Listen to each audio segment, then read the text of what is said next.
एक बच्ची जो कि पृथ्वी पर अगले 50 साल तक आने वाली उन सभी तबाहियों की भविष्यवाणी कर देती है जिससे इंसान पूरी तरह से अनजान होते हैं। लेकिन क्या होता है जब इस बच्ची का लिखा हुआ ये नोट एक साइंटिस्ट को मिलता है और वो इसे डिकोड करके इसका मतलब निकाल लेता है, जिससे उसे पृथ्वी पर कुछ ही दिन में आने वाली एक भयानक भविष्यवाणी के बारे में पता चलता है। तो आखिर वो भविष्यवाणी क्या है, चलिए जानते हैं आज की इस कहानी से। फिल्म का नाम है नोइंग। इस कहानी की शुरुआत होती है 1959 का समय दिखाते हुए, जहां पर हम स्कूल में एक लड़की लुसेंडा को देख पाते हैं और ये इंटरवल का टाइम था। लेकिन ये यहाँ पर बाकी बच्चों की तरह खेल नहीं रही थी, बल्कि ये एक जगह पर चुपचाप खड़ी थी। लुसेंडा को यहाँ पर लगातार कुछ आवाजें सुनाई दे रही थी। ऐसा लग रहा था जैसे उससे कोई कुछ बताना चाह रहा हो। खैर अब बच्चों का इंटरवल खत्म हो जाता है और टीचर सभी बच्चों से ग्राउंड से अंदर चलने के लिए कहती है, लेकिन लुसेंडा को उसकी भी आवाज नहीं आ रही थी। इसीलिए टीचर उसे उसके पास आकर क्लास में ले जाती है। क्लास में टीचर सभी बच्चों को बताती है कि कल स्कूल का ऑफिशियली ओपनिंग डे है और इसीलिए स्कूल में एक कंपटीशन होगा और इस कंपटीशन में स्कूल के बच्चे ऐसी चीजें ड्रॉ करेंगे जो कि फ्यूचर में काम आ सके, उनकी जरूरत पड़े। सभी बच्चे इस कंपटीशन को लेकर काफी खुश हो जाते हैं, इसीलिए वो कुछ ना कुछ ड्रॉ करने लगते हैं, सिवाय के लुसेंडा के। लुसेंडा अपने पेपर पर ड्रॉ ना करके कुछ नंबर्स लिख रही थी, नंबर जो कि अजीब और समझ से परे थे। उसने पूरा पेपर भर दिया था।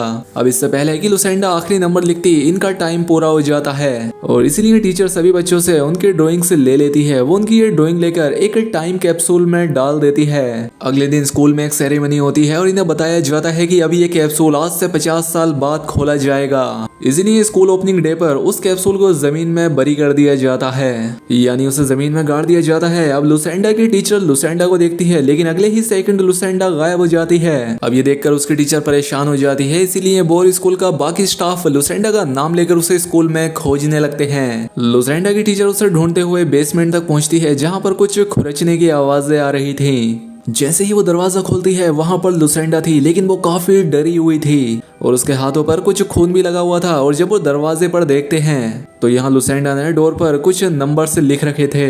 ये वही नंबर थे जो लुसेंडा के पेपर पर लिखने से रह गए थे। अब लुसेंडा अपने आसपास से आने वाली इन आवाजों से काफी घबरा गई थी, इसलिए वो अपनी टीचर से कहती है कि प्लीज मैम इन आवाजों को बंद करें। अब इसी तरह से 50 साल बीत जाते हैं। इसके बाद हम जॉन नाम के एक साइंटिस्ट को देख पाते हैं। उसकी वाइफ की जान जा चुकी थी और वो डिप्रेशन में रहता था। इस साइंटिस्ट का एक छोटा बेटा भी होता है जिसका नाम केलब है। खैर अब अगले दिन केलब के स्कूल की 50वीं एनिवर्सरी थी और अब उस टाइम कैप्सूल को निकालने का भी वक्त आ गया था और लेक्सी इसी बारे में यहाँ पर सभी को बता रही थी। वो इस काम के लिए स्कूल की प्रिंसिपल मिस टेलर को बुलाती है और ये वही औरत है जो लुसेंडा की टीचर थी। खैर अब सभी बच्चों को उस कैप्सूल में से निकालकर लेटर दे दिए जाते हैं और एक लेटर कैलब को भी मिलता है। लेकिन कैलब के लेटर में बाकी सभी बच्चों की तरह ड्राइंग्स नहीं थी, बल्कि उसमें तो नंबर थे, क्योंकि उसके पास लुसेंडा का लेटर आया था। और अब कैलब जब उन नंबर को पढ़ता है तो उसके आसपास भी वैसी ही विस्परिंग स्टार्ट हो जाती है जैसे लुसेंडा को आती थी। उसे लगता है कि आवाजें स्कूल में दूर से आ रही हैं और जब वो आवाजों पे गौर करता है तो आवाजें आना बंद हो जाती हैं। अब घर आने के बाद कैलब अपने फादर जॉन से बातें कर रहा होता है और तभी यहाँ पर जॉन को भी वो लेटर नजर आता है। वो इस लेटर को देखकर हैरान होता है और समझ जाता है कि नंबर्स का जरूर कोई मतलब होगा, लेकिन फिर वो उस लेटर को एक तरफ रख के पीने लग जाता है और थोड़ी देर बाद वो अपना गिलास उस लेटर पर रख देता है, जिससे कि नंबर पर गिलास से सर्कल बन जाता है। और जब वो नंबर्स की इन्वेस्टिगेशन करता है तो उसे पता चलता है कि ये एक डेट है जिस दिन ब्लास्ट में बहुत सारे लोग मारे गए थे।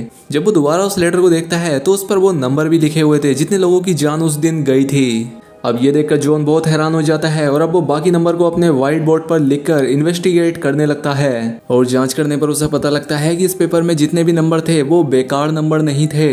वो पिछले 50 साल में पृथ्वी पर घटी हर एक तबाही का फिगर उनकी डेट्स थी, जो कि पृथ्वी पर आए भूकंप, डिजास्टर और क्रैशेस को बता रही थी। और उन डेट्स के आगे कुछ नंबर भी थे जिनसे ये पता लग रहा था कि उस डिजास्टर में कितने लोगों की जानें गई थी। यानी जब लुसेंडा ने ये लेटर लिखा था उसके बाद से पृथ्वी पर जितनी भी ट्रेजेडीज हुई थी वो इस पेपर में पहले से ही मेंशन थी। खैर अब जॉन ये सारी चीजें देखकर बहुत हैरान होता है, लेकिन इस पेपर पे अभी भी कुछ नंबर ऐसे थे जिन्हें वो कैलकुलेट नहीं कर पा रहा था। अब अगले दिन जॉन अपने एक साथी से जाकर मिलता है और उसे इस पेपर के बारे में बताता है। कहता है कि इस पेपर पे जितने भी नंबर हैं या तो वो किसी डिजास्टर की डेट्स हैं या वो उस तबाही में मरने वाले लोगों की संख्या है। साथ ही वो ये भी बताता है कि इसमें कल की भी तारीख मौजूद है जिसमें 81 लोग मरेंगे। लेकिन जॉन का साथी इस पर यकीन नहीं करता। वो कहता है कि अरे यार क्या बात कर रहे हो, ऐसा थोड़ी हो सकता है। वो कहता है कि ये सिर्फ इत्तेफाक भी तो हो सकता है क्योंकि इस पेपर में और भी तो बहुत सारे नंबर हैं जिनका कोई मतलब नजर नहीं आ रहा। जॉन समझ जाता है कि इसे मेरी बात समझ नहीं आ रही, इसलिए वो उस टीचर के घर जाता है जो कि 50 साल पहले लुसेंडा के टीचर थी। वो जॉन से कंफर्म करती है कि हाँ ये लेटर एकदम ओरिजिनल है और ये मेरी ही एक स्टूडेंट लुसेंडा ने लिखा था।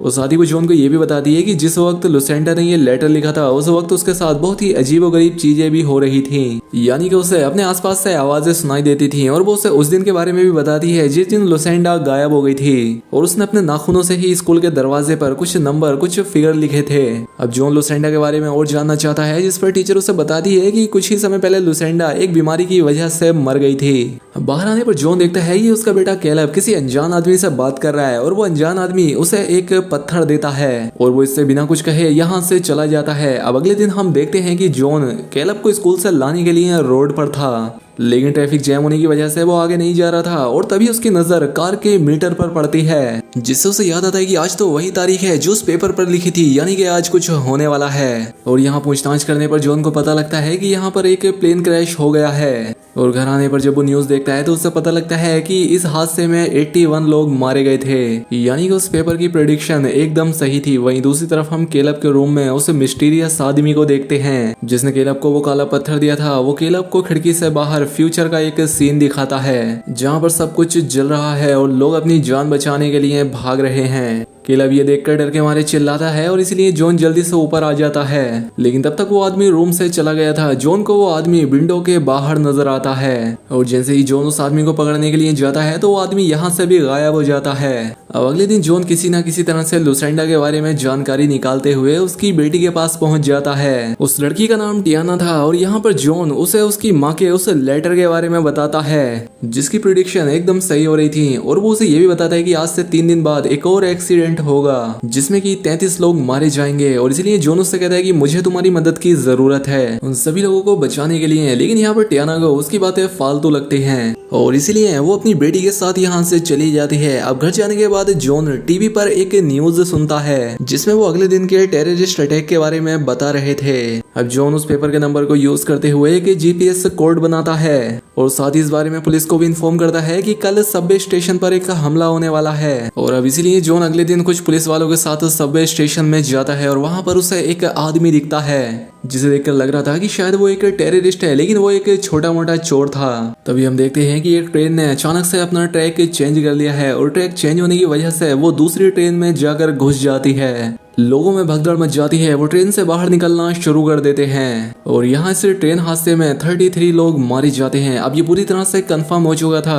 कि लुसेंडा की वो प्रेडिक्शन एकदम सही है। यहाँ पर सर्वाइवर्स में जॉन भी था। जॉन जैसे ही अपने घर जाता है उसे वहाँ पर लुसेंडा की बेटी मिलती है। वो यहाँ पर जॉन को बताती है कि इस पेपर में जो आखिरी फिगर है वो आज से कुछ दिन बाद की है और मेरी माँ यानी कि लुसेंडा अक्सर कहा करती थी कि मैं इस डेट को मर जाऊंगी। यहाँ पर टियाना जॉन को बताती है कि मैं अपनी माँ को इसीलिए पसंद नहीं किया करती थी क्योंकि वो हर किसी के मरने की डेट जानती थी। खैर अब टियाना जॉन को उस जगह पर लेकर जाती है जहाँ पर लुसेंडा उस वक्त जाया करती थी जब उसे किसी से छिपना होता था, क्योंकि वो लोगों से छिपना चाहती थी। यहाँ पर ये लोग उस पेपर के आखिरी वर्ड्स को देखते हैं जहाँ पर कि 2 बार उल्टा ई लिखा हुआ था। ये देखकर इन्हें लगता है कि शायद ये लुसेंडा के सरनेम के वर्ड हैं। खैर अब घर के अंदर जाने के बाद जब ये दोनों इन्वेस्टिगेट करते हैं तो इन्हें पता लगता है कि वो ई एवरीवन का सिंबल था, यानी कि इस डेट इस तारीख को पृथ्वी पर रहने वाला हर कोई मर जाएगा।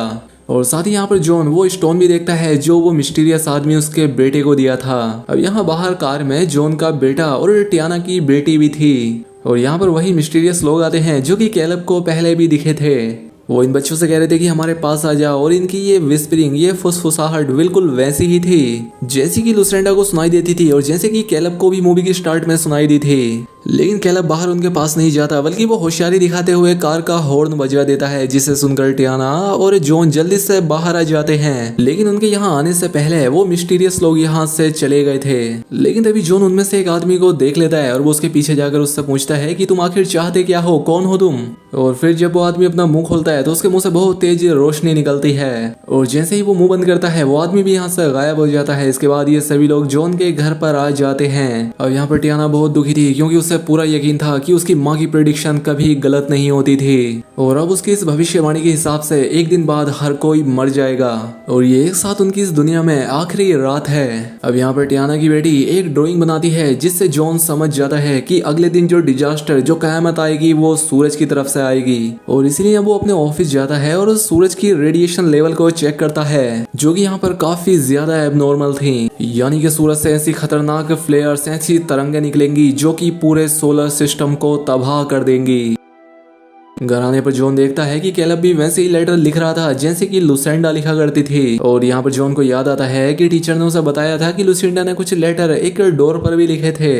इसलिए वो जल्दी से स्कूल जाता है और उस डोर को लेकर अपने घर आता है। लेकिन उसके घर आने से पहले ही टियाना कैलब और अपनी बेटी को लेकर यहाँ से चली जाती है एक अंडरग्राउंड शेल्टर में छिपने के लिए, ताकि सूरज की तबाही से ये लोग बच सकें। अब जॉन उस डोर से जो नंबर पड़ता है उन्हें कैलकुलेट करने से उसे पता लगता है कि इस दुनिया में एक ऐसी भी जगह है जहाँ जाकर वो इस डिजास्टर, इस तबाही से बच सकते हैं। लेकिन घर आने पर टियाना और उसका बेटा, उसे कोई नहीं मिलता, इसीलिए वो उनका पीछा करने लगता है। इसके बाद हम टियाना को एक गैस स्टेशन पर देखते हैं जहाँ पर एक न्यूज चल रही थी जिसमें बताया जा रहा था कि इस दुनिया में एक बहुत बड़ी तबाही आने वाली है और हर किसी को अंडरग्राउंड शेल्टर की जरूरत है। अब टियाना जॉन को कॉल करती है और उसे बताती है कि वो कहाँ पर है। जॉन उससे कहता है कि देखो, हमारे पास सिर्फ एक ही जगह है जहाँ पर हम जाकर इस तबाही से बच सकते हैं और वो जगह लुसेंडा का वो घर है जहाँ पर वो अक्सर छिपने के लिए जाया करती थी। ये लोग अभी यहाँ पर बात ही कर रहे थे कि तभी कुछ लोग टियाना की कार को चुरा लेते हैं जिसमें उसके बच्चे भी थे। इसलिए टियाना भी एक कार चुराती है और अपनी कार का पीछा करने लगती है, लेकिन तेजी की वजह से उसकी कार का एक्सीडेंट हो जाता है और अब अपनी माँ लुसेंडा की प्रेडिक्शन के अकॉर्डिंग ही उसकी भी जान चली गई थी। खैर, अब जॉन किसी तरह से लुसेंडा के उसी घर में पहुंच जाता है जहाँ उसे हर तरफ वो काले पत्थर नजर आ रहे थे, जिसमें एक कैलब के पास भी था और कुछ लुसेंडा के पास भी थे। अब यहाँ पर जॉन को वो मिस्टीरियस आदमी नजर आता है और वो उसे शूट करने ही वाला होता है कि तभी जॉन का बेटा आकर उसे रोक देता है और बताता है कि ये लोग हमें बचा रहे हैं। और अब हमें यहाँ पर ये पता लगता है कि ये वही लोग थे जो इन आने वाली तबाहियों के बारे में बता रहे थे, जिनकी आवाजें पहले लुसेंडा सुनती थी और अब उनकी आवाजें कैलब को भी आती थी। और अब यहाँ पर उनकी कुछ स्पेसशिप आते हैं जिससे जॉन को पता लग गया था कि ये अर्थ को छोड़ने का टाइम है। लेकिन ये लोग जॉन को इस स्पेसशिप में नहीं बैठाते क्योंकि ये सिर्फ उसके बच्चे को ही बचा सकते थे, यानी कि कैलब और टियाना बच सकते थे। और अब ये सीन इमोशनल होता है। यहाँ पर जैक और कैलब एक आखिरी बार गले लगते हैं, जिसके बाद वो मिस्टीरियस लोग एक चमकती हुई बॉडी में बदल जाते हैं और इन दोनों बच्चों को लेकर अपनी स्पेसशिप में चले जाते हैं और वो स्पेसशिप यहाँ से आसमान में उड़ जाती है। यहाँ पर जॉन और भी बहुत सारी स्पेसशिप देखता है जो कि बाकी के बच्चों को भी यहाँ से लेकर गई होंगी।